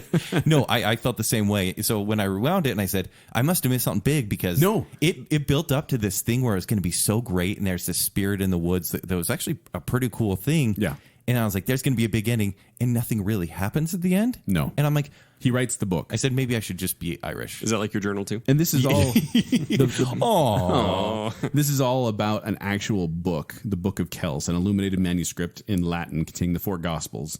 And it's a very famous book in Dublin, Ireland. But here I was like, I don't really know what this book is. I don't really care. The whole movie, they're afraid of Vikings. And the Vikings, the animation style is really great. And Well, the Vikings they're are scary, horrifying. and they kill people. Yeah. A lot of people. A lot of people. In real life too. So, all right, next movie is from 1994, The Page Master. Directed by Joe Johnston. Joe Johnston. We like Joe Johnston. Not really. You don't like Joe Johnston? I mean, he did The Rocketeer. I'll give him that. The Rocketeer, Honey, I Shrunk the Kids, Jumanji, Captain America, The First Avenger. Come on. Okay, the other movies up until the last one. So this movie stars Macaulay Culkin, Christopher Lloyd, Ken is Whoopi here to Goldberg. hate on Marvel. It's what you sing about. I did. So Joel, what's this about? Cowardly boy who buries himself in accidental statistics enters a library to escape a storm, only be left home alone.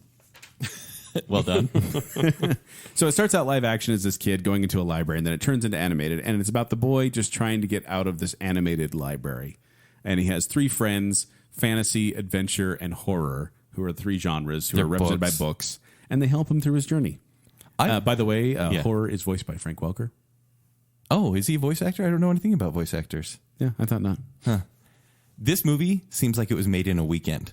Like, didn't it feel that way to you? That's how they hired They're Frank like, Walker. Macaulay Culkin is famous right now. Can we get him in to just voice this character real quick? We don't really have a movie, but we're going to show a lot of covers of books, and we're going to talk about 3 of them. But what? this felt like Wishbone to me.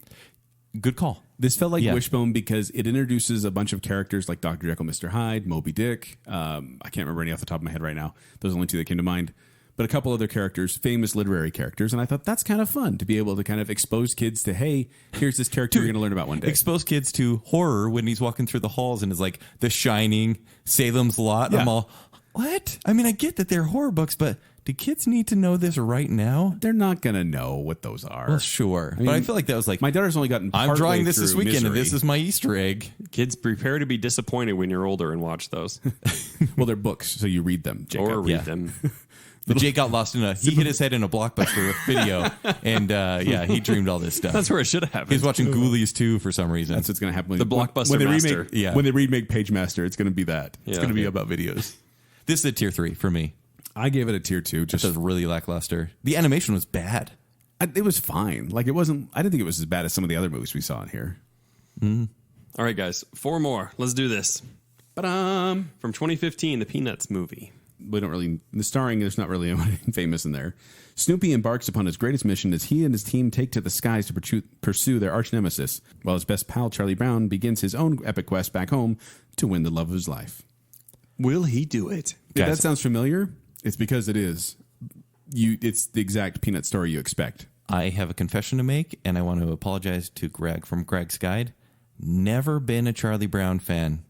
I mean, Great Pumpkin, good stuff. The Christmas one, good. But when they do like an it's Arbor Day, Charlie Brown, stuff like that. I don't really care, but I will say they nailed the look of this movie in the modern age because they went They old updated school. it. Like right. they updated the look. It's like this flat 3D. It's kind of bizarre because the characters, like they draw on the faces, but the bodies are 3D. Yes. But it feels like, Linus's blanket? Is it Linus has the blanket? Crap. Yes. Don't know. Yes. Is it? It is. Okay. It feels like the comforting warmth of Linus's blanket. Like I watched this going, this is so familiar. This feels like I want it to feel. And why? Because it was kept in the family. Yeah. The Schultz family. Charles Schultz's son and grandson were the ones who wrote this movie, who supervised it. They only licensed 1 movie to Fox to let them do this. And they nailed it. This is a tier 1. Wow. You're going to get some love from Greg. This movie made me a Charlie Brown fan. Almost put it tier 1. In fact, this is what I debated between Five Goes West and this one, because this is a very good movie. It's simple and similar to other Charlie Brown movies, but I really feel like they nailed everything they needed to and didn't really need to update the look too much. And it's heartwarming. Yeah, it's a tier 2. Yeah. High tier 2. So we don't agree, but we both agree that we were surprised by how well it did, how well it kept the spirit of Charles Schultz. It's amazing to me how many of these movies I have avoided from not having kids, and how many you have watched probably simply because Or because of Baconsale. or because of Baconsale. That's true. All right, next is Thumbelina from 1994. This is a Don Bluth movie, and it stars Jodie Benson, also known as the Little Mermaid, and Gilbert Gottfried, and Carol Channing. And Charo. And Charo. Charo! Charo. Kuchi girl. Charo. Kuchi. So the tiny girl. What? This is it? Yeah. The tiny girl meets a fairy prince who saves her from creatures of the woods.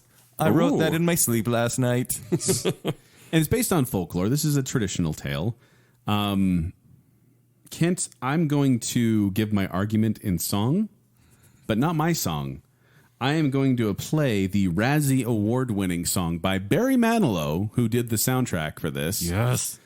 Mary the Mole. Romeo and Juliet Wow. were very much in love when they were wed. This is Carol Channing. She is They bad. honored every vow. So where are they now? Euthanasia. They're dead. Dead. Very, very dead. That's what you want in a kids movie. It's like Romeo and Juliet, they're dead. Thumbelina, your brain so itty bitty. I hate to seem a pest. I thought you were gonna but sing, I Joel. know what's best for you. No. Just think I of can't do all Carol the ways Channing. that you can decorate a home. I'm glad you didn't. Take my advice. But kind of sad I'll too. bring the rice. Jerry, marry the mole. So stupid. Okay, had a whole and show I'll talk full over of- this because she just says marry the mole for the last little bit. Thumbelina is a vapid character with no personality, and she goes from one bad situation to the other and goes, "Oh, I don't like this situation." Oh god! And then she accepts it, and then she gets taken out of that situation, and she keeps trying to get back home, but she does nothing to save herself. That song proves how bad this movie is. Tier 3. Okay, I went tier 2 on this one because No, you did not. I did. Tier Because- one. Oh my Tier one. gosh! I said tier 2, not tier 1. I know, but even that, this was terrible. It's hard for me to give any like true Don Bluth, Gary Goldman movie a tier 3. In this movie, the animation is pretty good. And it's a classic tale. Yes, it's a weird story about, human trafficking. but It basically is. The frogs No, kidnap it Thumbelina. really It's like, is. I want the Mediator. But it's a tier 2. Just No. for the fantasy element. This almost bankrupted. Is Don this Bluth the Studios. movie? This is one that kind of got them in deep water because it grossed $11.4 million against a budget of $28 million. Wow. Half of its budget. Yikes. Not even half. Oh, it's so bad. Tier 3. All right, next one is Titan AE from the year 2000. Also a Don Bluth and Gary Goldman production. Is it? Starring Matt Damon and Drew Barrymore. The same team that did Thumbelina did this one. A young man learns he has to find a hidden Earthship before an enemy alien species does in order to secure the survival of humanity. And is the pattern we've established for Don Bluth movies. He teams it up, hand-drawn animation with breaking the cutting edge CG. So it's interesting because this came out in 2000 when That looks bad. This was kind of a newer thing. Like this was a really new thing, actually, mixing the 2D with CG. And the alien race, the Horde or the Purge or whatever they're called, the Scourge, maybe they're all CG. And honestly, the first 10 minutes of this are like tier 1. You see this like escape from Earth as this alien species is coming down. I'm like, oh, this is going to be really good. And then it becomes a boring space adventure where not much really happens. And they try to come up with surprises and twists, but in none the of them Chosen feel One real. sort of story. And they have the Waterworld map on his hand, Right. and whatever. And this one actually did. It was a budget of 75 to 90 million, and it only made 36.8 back. Wow. It lost big, and it led to the closure of Fox Animation. Wow. They had went bankrupt and closed it down. It's a terrible title, if nothing else. I get this one and Treasure Planet confused, to be honest with you. Yeah, me too. Yeah. But this one for me is a tier 2. The animation is still the 2D animation. I don't care for the CG. Why are you The giving 2D these animation tier is pretty 2s? spectacular. It's a tier 3. Like this is one that it's very, very captured in the 2000s. Like the soundtrack is like, and the hairstyle is just like, who's in the soundtrack? Is it Lit? I think so. Seriously? I think it's Lit, maybe Zebrahead. It's one of those. Hold on. I really want to look that up because you just brought it up. Good Charlotte's probably in there somewhere. Okay, so it had Lit, Power Man 5000. Okay. They had Jamiroquai, Wailing Souls, and Luscious Jackson. A lot of very 2000-y bands there. Are you gentlemen ready? Sort of. For the last one. Guys, the time has come for the very last one. The very, very last one. We've gone through 34 of these so far, though it may feel like 134. It does. It really does. It feels like a lot. It And if we feels like missed a lot. any, we're not doing this again. The last movie, gentlemen, is from 1998, The Land Before Time. An orphan brontosaurus teams up with other young dinosaurs in order to reunite with their families in a valley. Yup. That's the plot. Nicely done. This movie made me cry over a dead brontosaurus. Brontosauruses don't exist. What? Brontosauruses don't exist. Shh, he's going to cry again, Joel. Be careful. It's not. They're not brontosauruses anymore. They're like Brachiosaurus? something. Diplodocus? Like they basically found out the Brontosaurus was a younger version of a dinosaur they already discovered. Joel, this is a cartoon, okay? You just call him a Littlefoot. Oh, cute little Littlefoot. This movie, outside of the... how many kids do you have again, Joel? 12,000. 12,000. Outside of the 12,000 sequels that this movie has that went straight to video, which I'm sure 13. we're doing a show There's on actually that. 13 direct-to-video sequels and a television series and merchandise. But this was a monumental movie for me, and I 12? I feel like 13. Yeah, 13. My goodness. This was a very, very good movie about a group of kids trying to survive in a really hazardous wasteland. Well, so this is a Don Bluth picture, which means Yes. it was dark. So dark, in fact, that Spielberg said, no, you got to cut stuff or we're going to have kids crying outside the theater. but we and did angry cry. Parents. We cried anyways. They cut 10 minutes of footage. 19 fully animated scenes cut so they could get the G rating instead of a PG rating. Most of those were the sharp tooth coming in and killing people. Do you remember, by the way, Kent, the Pizza Hut? I was about to say the same thing. The puppets. The rubber dolls? Yes. Yeah. We went straight to Pizza Hut after this, and that's when you get the bucket and the personal pan pizzas. And you get the cup and then you get the... This was when like fast food places and Pizza Hut, they actually had toys for kids, and they had like legit rubber puppets of the characters. Like it was a good toy to get, and I think everyone wanted them. Yes. But Yep. And then Don Bluth had yep. And then Don Bluth had nothing to do. Like him and his team have nothing to do with any of the sequels. Like it was just this one, and then they were kind of done. And it grossed nearly $84 million worldwide. And it stars Pat Hingle, That's it? and Judith Barcy. That was the first one. Have you seen this one? Oh, Jake? yeah. Oh, yeah. Did you cry? Yeah, I don't remember. I remember being really sad, and I remember being kind of scared of it, actually. Yeah, after the it's first scary. Time. Yeah. Like the whole thing's dark. It's Didn't stormy. you put this in your soundtracks? I did. As one of your favorites, James Yeah, Horner? it's my favorite James Horner. Yeah. Because it's solid. It's okay. Really? Just okay? You And the wanna whole give- soundtrack is You want to give it your tier, sweeping. Kent? I'll give it my tier. Oh, it's tier 1. It's tier 2. It's no Batman Lego soundtrack. Hold Kent, I watched this one. Anastasia and Land Before Time are tier 2. Yes. Are you freaking kidding me? No. That is pretty A shocking, bear Joel. not pooping in the woods is tier 1. Yes. And Anastasia in this movie are tier 2. Yes, because Land Before Time is what? Just call him the constipated bear. 71 minutes maybe? And 10, How palatable for children. 10 minutes at the beginning is an unrelated animal floating around in the water. I just watched this, just barely. I'm like, kids, come watch Land Before Time. And I'm watching, I'm like, this isn't as good as I remember. And then I watched the whole movie, a paper thin plot. Did your kids like it? It's basically Ice Age. It's the plot of Ice Age. Yeah, but that's the thing. Ice Age is then- new, so it's a copy of this, and it's stupid. And then at the end, they flash back to things. They spend like a 5-minute flashback scene on scenes you just saw just to pad the runtime. It's not as good as you remember, Kent. I know our dreams will never die. But did your kids like it?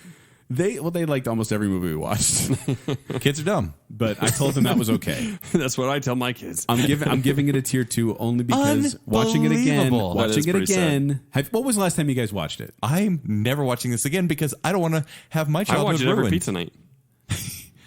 Watch it again, and you'll put it down to a tier 2 as well. In fact, every Shame listener on who's you. getting mad at me right now, watch it again. It's on Netflix. Someone's going to come and say, I just watched this a month ago. Yeah. And you're crazy. That's what they're going to say. And then Baconsale, whoever that is, will be like, you're an idiot. You're a liar.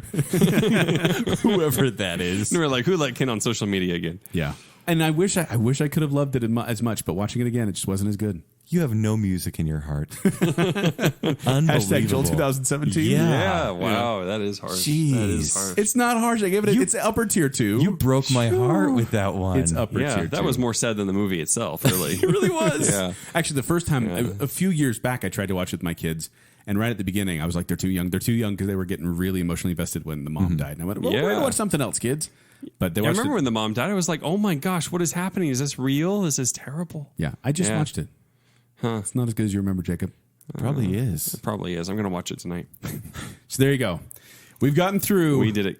All the non-Disney animated movies we wanted to get through, and some we didn't want to get through. Please don't recommend anymore. Because if we did another one, it would be like a seaside. Oh, kind of yeah. like deep Cats cuts. don't dance.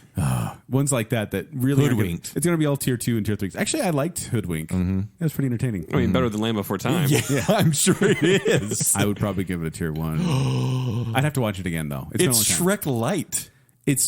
The songs are actually really entertaining.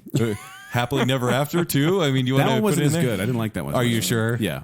All right, let the record show Hoodwinked better than Land Before Time. That's not official because it wasn't in this one. It's not Baconsale approved. No. But if you want to find me, you can find me at 76Joel on Twitter or at Quick Wits. They perform every Saturday night at the Midvale Performing Arts Theater. For more details, go to qwcomedy.com or go to the Quick Wits Facebook page. If you want to find me on Twitter and Instagram, it's at Kenny3DD. If you want to find my movie reviews, it's ShowtimeShowdown.com. You can find me on Twitter at Jacob A. Rogers. Also find Baconsale there on Twitter at Baconsale. Go to our Facebook page as well and like that page. This is the end of the episode. Yup. Hello.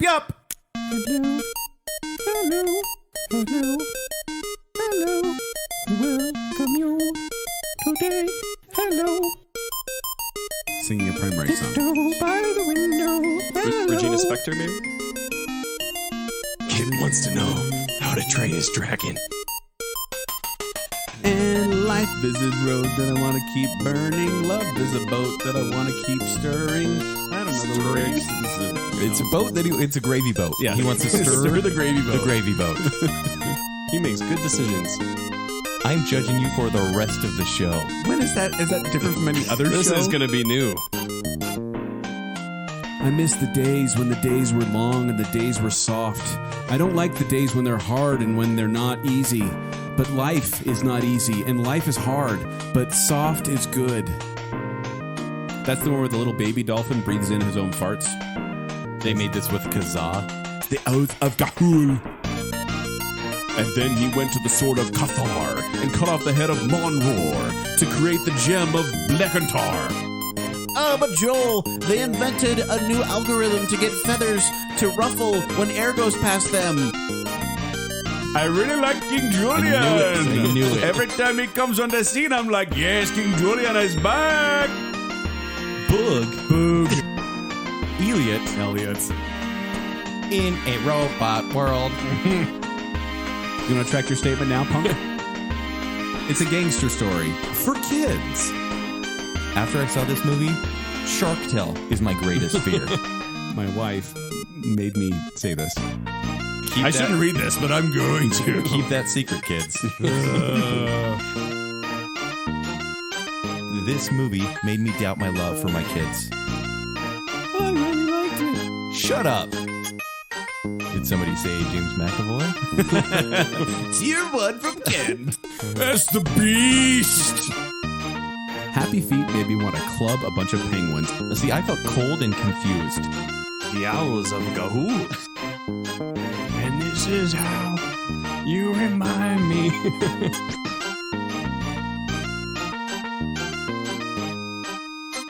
Fly, Daniel Dolphin, fly.